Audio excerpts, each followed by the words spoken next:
Um filho que pede direito da herança, vai para uma terra longínqua, gasta tudo, conhecido como filho pródigo. Quem é essa pessoa? Que significa essa parábola? Não? Nós temos um filho mais velho que fica em casa, não está conformado com a situação quando o filho mais novo chega. Do que está Yeshua ensinando para o povo de Israel naquele contexto? Será que realmente as pessoas têm entendido o que esta parábola está dizendo? O que esta ilustração que Yeshua contou está se referindo?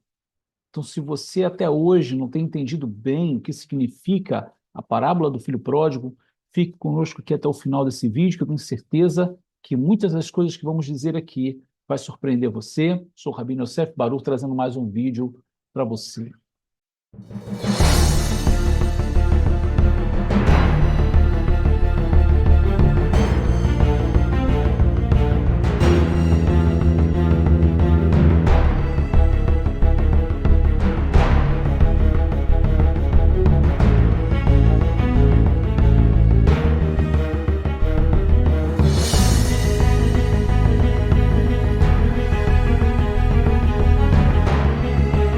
Shalom, shalom, queridos amigos, estamos de volta com mais um vídeo para vocês. Nesse vídeo de hoje nós vamos estar falando sobre mais uma parábola, nessa série de parábolas do nosso Mashiach Yeshua, esse conjunto de ensinamentos tão profundos, né, que fala a nossa alma no dia de hoje, falou no passado e continua falando sempre, né? Ou seja, a palavra que é viva está sempre tocando a nossa alma, mas também não devemos deixar de mencionar, de trazer à luz o real significado daquele ensinamento naquele contexto em que Yeshua ensinou. E essa é uma das razões pela qual nós estamos aqui trazendo essas parábolas de Yeshua dentro do seu contexto judaico, para que você possa realmente compreender, né, tudo o que foi dito, o que foi referido naquele tempo passado, qual o real significado das coisas que Yeshua ensinou naquele tempo. Bom, nós vamos iniciar aqui o nosso vídeo e eu quero pedir a você para que você não se esqueça aqui de deixar o seu like, de se inscrever aqui no nosso canal se você não é inscrito, se você está chegando agora aqui pela primeira vez. Olha, acione o sininho para que você possa ter mais recomendações aqui do YouTube, dos nossos vídeos. E se você deseja cooperar com o nosso trabalho também, você pode se tornar membro do nosso canal e nos apoiar aqui dentro do nosso ministério, daquilo que nós temos feito, né, com o objetivo é transmitir a mensagem da Torá, da palavra de Deus e a mensagem de Yeshua, o Messias de Israel. Como temos sempre tido como lema, aqueles que guardam os mandamentos de Deus e têm o testemunho de Yeshua, o Messias de Israel. Então, queridos, nós vamos lá, vamos entrar no material que já temos preparado para vocês, como sempre. Eu quero convidar você para que possamos juntos aqui caminhar e ver mais uma parábola de que contou o nosso Mashiach Yeshua para o povo de Israel naquele contexto e o que significa para nós nos dias de hoje. Vamos lá? Sempre, né, preparando, deixando para vocês um material muito especial, Baruch Hashem, e quando nós iniciamos o nosso material, sempre está aqui, de frente para você, a propaganda da nossa ZIL, da Zeit Yosef Yeshiva University, a nossa Yeshiva, que é a nossa academia, a nossa escola judaica, né, onde você tem a oportunidade de estudar as escrituras dentro do seu contexto original, dentro do conceito judaico, ou seja, dentro do profundo que existe nas interpretações dos sábios de Israel, desde Sefer Bereshit, de Gênesis, até o Sefer Hitgalut, o livro de Apocalipse, você tem a oportunidade de adentrar num campo vasto de informações, de riquezas de conhecimento e de interpretações reais, né, trazendo muita informação do passado que acrescenta muito ao conhecimento que vocês já têm na caminhada de vocês. Então, não deixe de entrar aqui na descrição desse vídeo, entre nos links, entre em contato com a nossa secretaria e você vai ter muitas informações detalhadas sobre a nossa Yeshivá. E como nós temos já feito, né, anunciado a vocês, agora, nesse mês de novembro, se você fizer já as inscrições, você vai ter a oportunidade de ter um desconto, né? O desconto é na matrícula. Então, assim, não perca tempo. Você tem essa oportunidade de ouro agora de já se inscrever. Não perca tempo, porque também muita gente está procurando. É uma oportunidade de você ter um excelente desconto. Então, está aqui, entre em contato. Nós estamos aguardando vocês. Vai ser um prazer recebê-lo na nossa escola já nesse ano que se inicia. Baruch Hashem. Um grande abraço a todos. Assim aguardamos. Bom, vamos continuar aqui no nosso show de hoje, e hoje falando sobre o filho pródigo, um reflexo desses últimos dias. Você vai entender bem por que nós estamos trazendo esse tema, não? Ou seja, filho pródigo, e por que ele é um reflexo também dos últimos dias. Então, por isso que eu falei para vocês já no início, do que se refere essa parábola? A gente ouve a vida toda, né? Dentro das mensagens, a gente ouve na vida toda, dentro dos ensinamentos, o que significa realmente. Eu sempre digo aqui, vou repetir novamente, a aplicação que é feita no dia a dia em relação a uma pessoa que se afasta de Deus, né? Que se torna como um filho pródigo, um filho perdido, que abandona tudo e volta, depois se reconcilia. Deus está esperando essa pessoa. Isso aí, sem dúvida, a mensagem ela permanece, a mensagem ela é proveitosa, para salvar, para transformar, sem dúvida nenhuma. Mas é muito importante entender o contexto real que Yeshua estava ensinando e o que ele estava querendo dizer para aquele momento. Então, quando você entende isso, você vai perceber que aquilo também está apontando para o final. Aquilo está apontando para os últimos dias, que é os dias que nós estamos vivendo hoje. Então, por isso, que muitas pessoas não entendem realmente o que aquela parábola ela está querendo dizer, porque não teve a oportunidade de conhecer profundamente. É por isso que nós falamos da nossa Yeshivá e hoje aqui trazendo para compartilhar um pouco mais com vocês sobre esse tema, né? Então vamos lá, nada melhor do que ir ao texto real, ouvir as palavras que o nosso Mashiach Yeshua disse. Então aqui na Bsorat Lucas, né, o Evangelho de Lucas, capítulo 15, do verso 11 ao 15, diz assim: E disse, isso são as palavras de Yeshua, Yeshua ensinando. Um certo homem tinha 2 filhos, e o mais moço deles disse ao pai: Pai, dai-me a parte dos bens que me pertence. E ele repartiu por eles a fazenda. Poucos dias depois, o filho mais novo, juntando tudo, partiu para uma terra longínqua, e ali desperdiçou seus bens, vivendo dissolutamente. E havendo ele gastado tudo, houve naquela terra uma grande fome, e começou a padecer necessidades. E foi, e chegou-se a um dos cidadãos daquela terra, o qual o mandou para os seus campos apacentar porcos. Verso 16.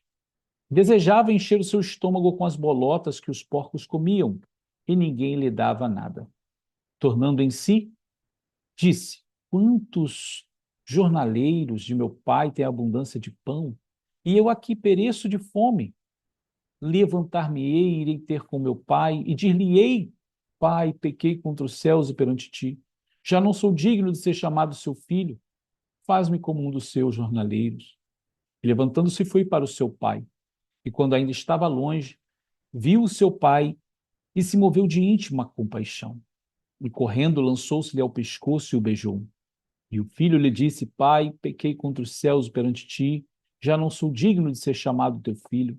Mas o pai disse aos seus servos: Trazei depressa a melhor roupa e vesti-lo, e ponde-lhe um anel na mão e alparcas nos pés. Trazei o bezerro cevado e matai-o, e comamos e alegremo-nos, porque este meu filho estava morto e reviveu. Tinha se perdido e foi achado, e começaram a alegrar-se. Verso 25. Seu filho mais velho estava no campo. E quando veio, chegou perto de casa, ouviu a música e as danças. E chamando um dos servos, perguntou-lhe que era aquilo. E ele lhe disse: Veio teu irmão, e teu pai matou o bezerro cevado, porque o recebeu são e salvo. Mas ele se indignou e não queria entrar. E saindo o pai, estava com ele. Mas respondendo ele, disse ao pai: Eis que te sirvo há tantos anos, sem nunca transgredir o teu mandamento, e nunca me deste um cabrito para alegrar-me com os meus amigos. Vindo, porém, este teu filho, que desperdiçou os teus bens com as meretrizes, mataste-lhe o bezerro cevado. E ele lhe disse: Filho, tu sempre estás comigo, todas as minhas coisas são tuas. mas era justo alegrarmos e folgarmos, porque este teu irmão estava morto e reviveu, tinha se perdido e achou-se. Veja que coisa especial. Nós lemos aqui o texto, nós lemos aqui a parábola, a história que Yeshua contou, e você ouviu todo o contexto, cada ponto dessa parábola está falando de algo específico. É claro que para você entender, você precisa fazer uma teshuvá, você precisa fazer um retorno às raízes bíblicas da fé.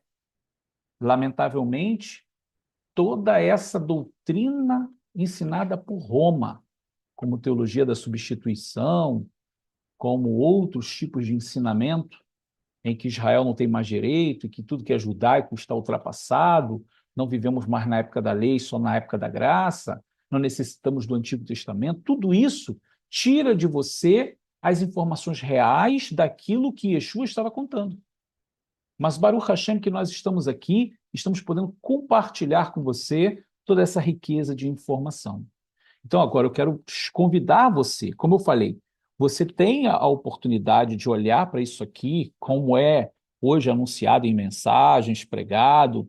Olha, aqui é uma pessoa que se desvia de Deus, ele foi, pegou tudo que ele recebeu de Deus, foi para o mundo, gastou tudo lá, sofreu, e aí ele vem de volta, o pai recebe ele, que é Deus, né? Alguns não ficam muito satisfeitos. Isso está ótimo, não tem problema nenhum, essa aplicação, ela vai servir para salvar pessoas, ela vai servir para edificar vidas, mas o real sentido, você precisa realmente voltar ao contexto, que é o que nós estamos fazendo sempre aqui nas parábolas, é analisar agora profundamente numa perspectiva judaica. Se você não entrar na perspectiva judaica, você não vai compreender realmente o que significa cada parábola, cada ilustração. Bom, vamos lá então. Os dois filhos são uma representação da casa de Israel e a casa de Judá. Ora, a casa de Israel, que refere-se às tribos do norte, quando o reino de Israel foi dividido, que é conhecido muito pelo nome de Efraim, pois a tribo de Efraim foi a tribo que mais teve reis no trono do reino do norte. Dentre todas as tribos do norte, a maior parte dos reis foram efraimitas. Isso também é chamado porque Efraim, esse nome vai ser levado para as nações. Então, Efraim fica como o nome justamente da região das tribos do norte. Então, esse filho mais novo é essa casa de Israel, e o filho mais velho é a casa de Judá, que é as tribos do sul. Quando o reino foi dividido, as tribos do sul ficou com Judá e Benjamim, mais conhecido como o reino de Judá. O filho mais novo, que são as tribos do norte, Efraim, despreza o pai, que é Deus, pedindo a parte da herança. Que seria a parte da herança? Qual é a herança que Deus deu ao povo de Israel? Ora, as riquezas espirituais, os valores, os princípios sãos, saúde, bem-estar. Então, quando você olha para esse filho mais novo, chegando para o pai e pedindo, pai, me dá a minha parte da herança que me cabe, ele está desonrando o pai dele num grau tão grande, porque herança só se dá depois que o dono da herança morre. A herança só é dividida para os filhos depois que o pai morre. Mas ele pede a parte da herança enquanto o pai está vivo, ou seja, ele considera o pai dele como morto, como se não tivesse valor para ele. Isso é uma desonra muito grande. E isso é o que Israel vai fazer com Deus, pois Israel vai desprezar a Deus, que é o seu pai. E o que vai acontecer logo após? Após receber sua parte, ele se foi a uma terra longínqua e lá desperdiçou tudo de bom que havia recebido do seu pai. A casa de Israel foi para as nações, por sua rebeldia, e em terras pagãs gastou tudo de bom que recebeu. Novamente, o que ele recebeu de bom? O que as tribos do norte receberam de bom da parte de Deus? As riquezas espirituais, os valores, os princípios sanos, saúde, bem-estar. Pois viveu dissolutamente, ou seja, sem freios, mas tudo isso lhe trouxe sérias consequências. Você pode olhar aqui nesse mapa as setinhas vermelhas e roxas, mostrando como os filhos de Israel, das tribos do norte, foram levados cativos para as terras da Síria e depois dali para o mundo inteiro.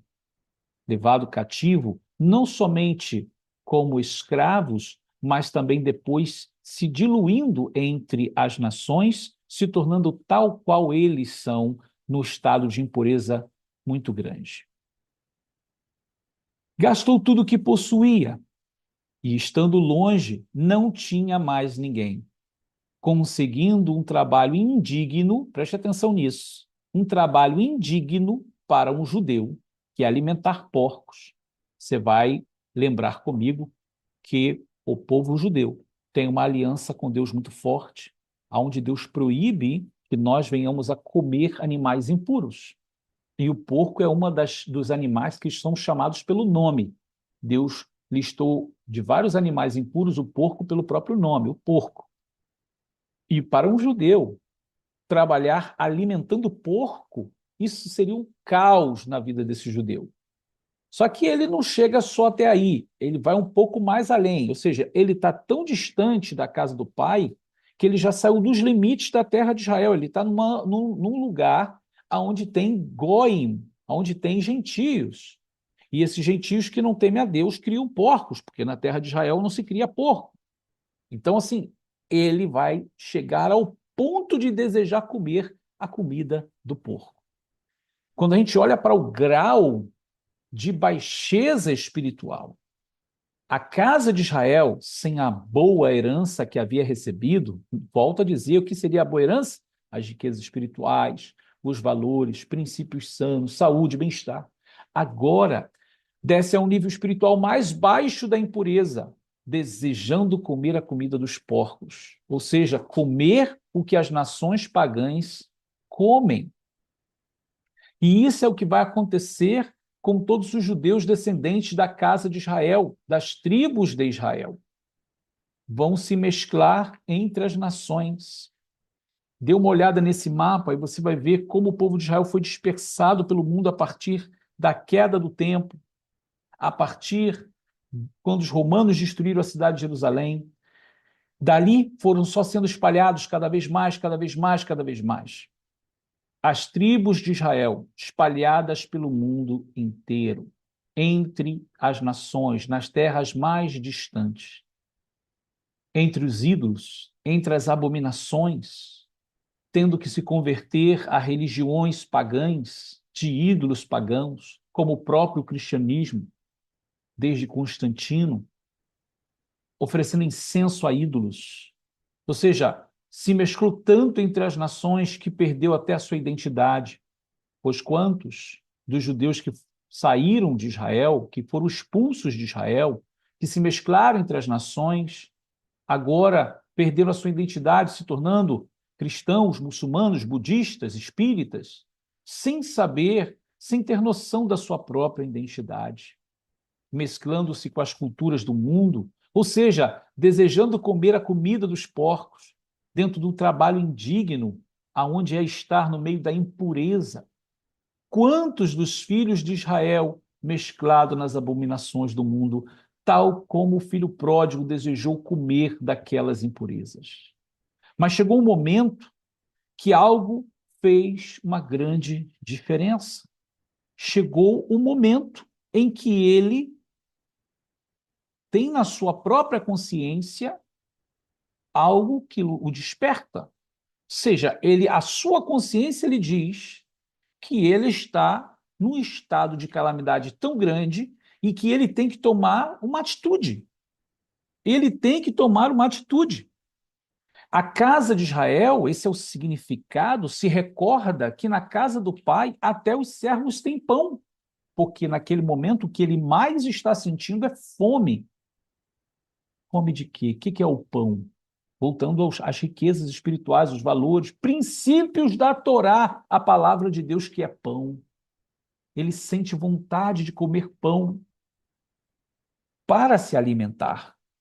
E ele toma a melhor decisão de todas, fazer a chuvar. Ou seja, ele toma a maior decisão de todas, que é retornar. Vê que na história, o filho pródigo, ele chega no fundo mesmo ali do poço, ele vai dizer assim, poxa, rapaz, eu estou aqui trabalhando para uma porção de goi, uma porção de gentio, que não teme a Deus, que é tudo pagão, idólatra, impuro, e estou aqui cuidando dos porcos deles, desejando comer a comida daqueles porcos. Então ele lembra que na casa do pai dele, até os empregados comem pão. Até os empregados têm dignidade. Então o que ele faz? Ele vai ficar lamentando? Ele vai ficar se queixando? Não, ele vai tomar uma atitude, e eu quero que você preste atenção nisso aqui agora, porque isso é o que está acontecendo nesse momento no mundo inteiro. Veja comigo aqui, eu te convido para que você não perca a sua atenção. Ele toma a melhor decisão dele, que é fazer chuvar, ou seja, regressar. Então, nesse regresso dele, ele se levanta e vai embora. Primeira coisa que acontece é o reconhecimento que ele tem. Ele vai reconhecer, como o próprio verso diz, e tornando em si, disse: quantos jornaleiros de meu pai têm abundância de pão e eu aqui pereço de fome? Ou seja, ele reconheceu que na casa do pai dele era melhor do que o lugar onde ele estava. Segundo ponto é a decisão e a determinação dele. Como o próprio verso diz, levantar-me-ei e irei ter com meu pai. E dir-lhe-ei, pai, pequei contra os céus, veja isso, e perante ti. Ele tomou a decisão. E é claro que o arrependimento é a coisa principal aqui, quando ele vai entender, e ele vai dizer, eu já não sou digno de ser chamado teu filho. Faz-me como um dos seus jornaleiros. Ou seja, entender que o estado que ele estava era um estado realmente de alguém que não era mais filho, porque havia desprezado o pai. Mas a coisa mais importante é que, reconhecendo tudo isso, ele não fica parado, ele toma a decisão de ir. E diz o texto que ele vinha longe ainda quando o pai o avistou. E sabe o que o pai fez? Correu ao seu encontro. Veja isso, queridos, preste atenção no que está dizendo o texto e o que significa isso de uma maneira tão espiritual. O pai o avistou ainda longe e correu ao seu encontro.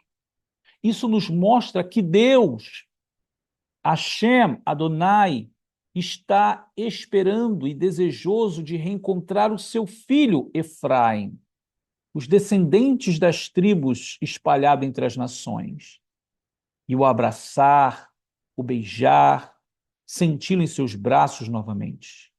Deus está esperando o retorno da casa de Israel. E isso está ocorrendo, queridos, agora. Por que eu estou dizendo para vocês que está ocorrendo agora? Porque há um fenômeno acontecendo no mundo. Aqui há um significado muito especial. A casa de Israel retorna ao Pai, e o Pai o recebe no caminho, não em casa. Ou seja, antes de chegar o reino, a casa simboliza o reino, antes da família estar toda completa, antes que ele esteja na casa do pai, na sua própria casa, no seu próprio ambiente, com o seu irmão, que representa a casa de Judá, com os servos, com a comida, com o sacrifício. Isso significa o reino. E antes que ele chegue na casa, o pai dele encontra ele no caminho. O que está acontecendo agora, nesse momento? O reino, todavia, não há chegado plenamente. Todavia, a casa de Israel, espalhada entre as nações, não há chegado em casa, mas algo está acontecendo no mundo inteiro. Antes do encontro com a casa de Judá, o filho mais velho, o pai ordena que se lhe ponha vestes novas, o anel no dedo, como símbolo da herança, e sandálias nos pés. Aqui há outro significado espiritual e muito especial. Vestes novas representa renovada sua identidade e dignidade. porque ele vinha como uma pessoa que estava morando na rua, vestes sujas, fedendo. Agora ele vai ter roupa, a renovada a sua identidade como filho, roupas dignas, anel no dedo que representa a herança perdida, agora restituída novamente. Não foi considerado o que ele gastou. As sandálias nos pés significa passos retos, retidão e firmes e protegidos. E isso está acontecendo agora. Sabe o que está acontecendo? Deus está restaurando a identidade e a dignidade dos filhos de Israel que se espalharam entre as nações, restituindo a herança perdida, as sandálias nos pés. Isso está acontecendo com o judaísmo messiânico hoje no mundo inteiro. Porque todos os Binei Anussim, os descendentes dos judeus que foram expulsos, que foram forçados e perseguidos da casa de Israel, que se mesclaram entre as nações, estão fazendo chuva, regressando, retomando a sua identidade, vivendo novamente como filho de Israel, como judeus, guardando o Shabat, guardando as festas, voltando a aprender a ter a sua roupa renovada, a sua identidade renovada, a sua dignidade dada novamente, restituída a herança perdida, tudo aquilo que foi perdido entre as nações, que tiraram da casa de Israel, agora está sendo dado de novo. Isso é o Pai que está encontrando a casa de Israel no caminho e dando, restituindo a identidade de novo. As sandálias nos pés, porque agora tantas pessoas que estão voltando, fazendo de chuva, estão voltando a cumprir os preceitos da Torá, cumprir as ordenanças de Deus. Isso fala de passos retos, firmes, protegidos. E isso, queridos, está acontecendo agora. Será que você está entendendo o que eu estou dizendo para você? Você que está me ouvindo, que já está vivendo o judaísmo messiânico, essa parábola está falando de você e de mim. Está falando de nós, descendentes da casa de Israel, que estávamos perdidos entre as nações. E Deus está chamando de volta. E, ou seja, aquela mensagem na cabeça do filho pródigo: eu estou aqui com fome, na casa do meu pai os servos têm pão. O desejo de comer o pão novamente da casa do pai, a Torá, a lei de Deus, o pão. E ele toma uma atitude: eu vou voltar, eu vou pedir ao pai pelo menos para me receber como servo. E o que cada um dos crentes em Deus e na pessoa do Messias de Israel, que é ele que está motivando isso tudo, que a gente vai chegar nesse ponto, cada um que pensa assim: eu vou voltar, eu devo ser descendente do povo judeu, começa a querer comprar uma Torá aqui, comprar um shofar, começa a se interessar em cumprir os mandamentos de Deus, guardar o Shabat, e tem uma porção de vozes falando assim: não, isso já acabou, isso é lei, não faz isso não, você está judaizando, você voltando para a maldição. Não importa o que as vozes digam, o desejo que está lá dentro é aquele mesmo desejo do filho pródigo: levantar-me-ei e irei ter com meu pai. E direi para ele: pai, eu pequei contra os céus perante ti, não sou digno de ser chamado seu filho, me recebe como um empregado. Mas o que o pai faz? O pai beija, abraça e diz: volta comigo, eu estou te dando a roupa aqui no meio do caminho, não é em casa não, não chegamos lá ainda. No meio do caminho, que é onde nós estamos agora, o pai está dando roupa nova de novo, restituindo a identidade, a dignidade.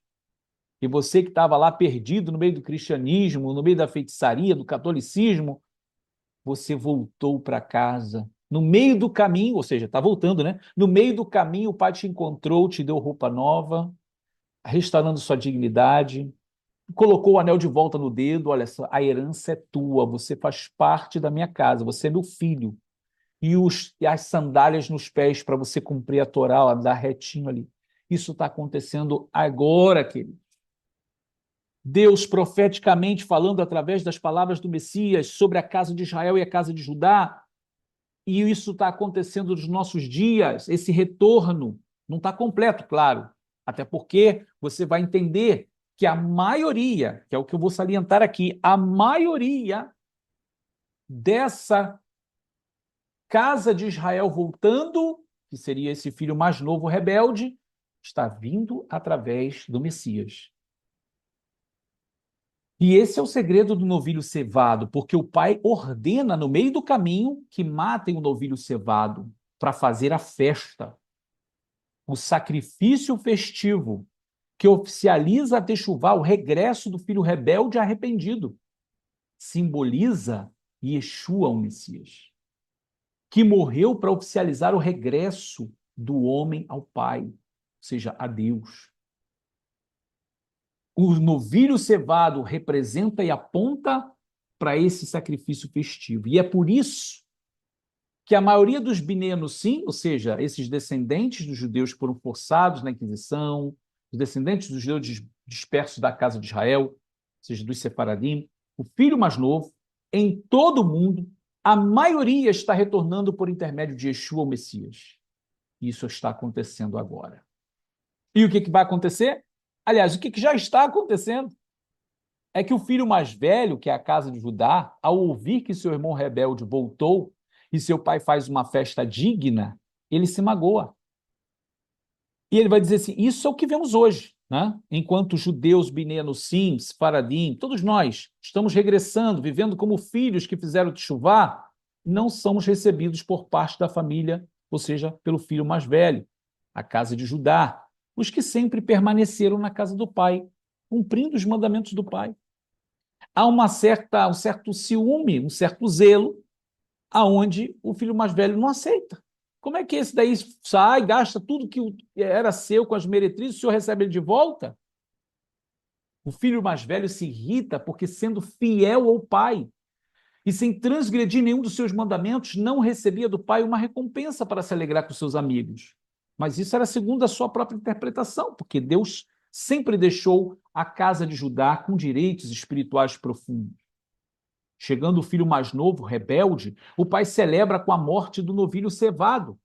E realmente, o Messias Yeshua, na qualidade de Pará do mar, a novilha vermelha, já foi abatido por nós, trazendo muita alegria à casa do pai. O pai faz a paz entre os filhos, pois ambos são amados pelo pai. O pai mostra o real motivo de tanta alegria e por que é certo se alegrar com o regresso do filho rebelde. Ou seja, a casa de Israel estava morta e reviveu. Estava perdida e foi achada. Realmente, todos os descendentes da casa de Israel estão revivendo, estão sendo encontrados nesses últimos dias. Será que você pode entender isso? Estávamos mortos, sem identidade nenhuma, e o Eterno está chamando a casa de Israel de volta. Estava perdida, está sendo encontrada. E é ele que desperta lá dentro do coração da alma da pessoa para ela regressar a Torá, regressar a Israel, regressar a Jerusalém, volta para casa. Como assim, sai de Roma, povo meu, sai da Babilônia e volta para casa do Pai. Isso é especial demais. Já estamos chegando ao final desse shiur e é muito importante você entender que cada palavra dessa parábola está apontando para os dias de hoje. Espero que essa paz, né, ela vai ser estabelecida completamente, né, no final, quando realmente chegarmos à casa do Pai, encontrarmos o irmão mais velho, ali o Pai vai estabelecer a shalom, a paz, com a casa de Israel e com a casa de Judá, através dessa grande festa, desse grande sacrifício da novilha, do novilho cevado, que o Pai preparou para o evento tão especial. Oh, queridos, eu espero que você tenha entendido toda essa palavra e essa parábola hoje, que aponta para os nossos dias. E por que eu estou dizendo que aponta para os nossos dias? Porque justamente nós estamos aqui, olha, no meio do caminho. Todavia, o reino não foi estabelecido ainda. Que nós estamos aí no meio do caminho, regressando, tendo a nossa identidade de volta, a roupa que nos foi dada, nossa identidade judaica, né, o anel no dedo, o símbolo da herança, a herança que Deus nos deu, a sua Torá, as riquezas espirituais, o direito à herança de Israel. as sandálias nos pés, que simboliza o caminhar reto, o caminhar protegido, que é a Torá de Deus, os mandamentos de Deus. Querido, está diante dos nossos olhos a mensagem do Messias para nós. E qual é o comportamento do filho mais velho com o filho mais novo? É justamente o que a gente vê hoje. Não há uma aceitação da nação de Israel para com o judeu messiânico, não há uma aceitação do judeu tradicional com o judeu messiânico. Por quê? Porque ele não é judeu. A família dele se envolveu com as nações, está todo misturado. É a mesma coisa que o filho mais velho fala para o pai. Eu estou aqui te servindo tanto tempo sem transgredir seus mandamentos. Esse teu filho aí pegou seu dinheiro e gastou com as meretrizes, ou seja, com a prostituição espiritual. Se mesclou entre a impureza. E o senhor faz a festa para ele, mata o novilho cevado. Ele não havia entendido ainda o grau a profundidade espiritual que isso estava levando. Se seu irmão estava morto, agora ele reviveu. Ele estava perdido e ele foi encontrado. Então, é justo nos alegrarmos. É justo nós nos alegrarmos. Você está sempre comigo, você tem o direito constantemente. E é como falar do judeu tradicional e aqueles que estão retornando hoje. Todos têm um lugar na casa do Pai, e essa paz, essa shalom vai ser estabelecida no final, quando toda a família estiver reunida. Que eu posso dizer, muito em breve. Muito em breve, quando esse novilho cevado ele for o real motivo para todos, né? Porque, por enquanto, só uns que estão se alegrando com a morte do novilho cevado. Mas vai chegar o momento que todos vão estar se alegrando com a morte do novilho cevado, até o filho mais velho. Não? Bom, queridos, que o Eterno vos abençoe. Espero em Hashem que você tenha entendido perfeitamente essa parábola e entender que os dias que estamos vivendo são dias muito especiais. Que o Eterno vos abençoe.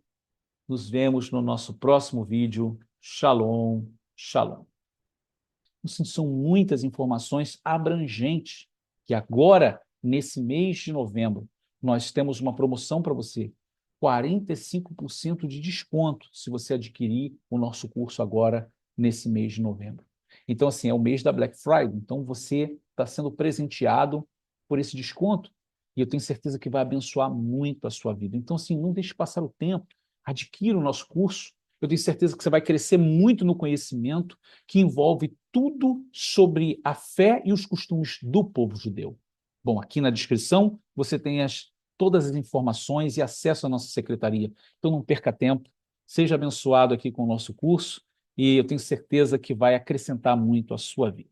Nós estamos aqui para trazer essa informação especial para vocês. Nesse mês de novembro agora, nós estamos com uma promoção muito especial do nosso curso de judaísmo, da fé aos costumes, aonde nós temos anunciado para vocês, e muita gente que tem adquirido o nosso curso tem desfrutado do conhecimento que ali está sobre judaísmo, sobre fé e costumes, como nós estamos falando aqui, sendo tudo sobre o povo judeu, como a culinária, qual é o tipo de comida, costumes, os tipos de vestimenta, os livros sagrados, as festas do povo judeu, a influência do povo judeu dentro da arte, da literatura, da ciência, da política. Assim, são muitas informações abrangentes que agora, nesse mês de novembro, nós temos uma promoção para você. 45% de desconto se você adquirir o nosso curso agora, nesse mês de novembro. Então, assim, é o mês da Black Friday, então você está sendo presenteado por esse desconto e eu tenho certeza que vai abençoar muito a sua vida. Então, assim, não deixe passar o tempo, adquira o nosso curso. Eu tenho certeza que você vai crescer muito no conhecimento que envolve tudo sobre a fé e os costumes do povo judeu. Bom, aqui na descrição você tem todas as informações e acesso à nossa secretaria. Então não perca tempo, seja abençoado aqui com o nosso curso e eu tenho certeza que vai acrescentar muito à sua vida. Shalom Uvrahá, desejamos bênçãos para todos, no nome do nosso Mashiach Yeshua.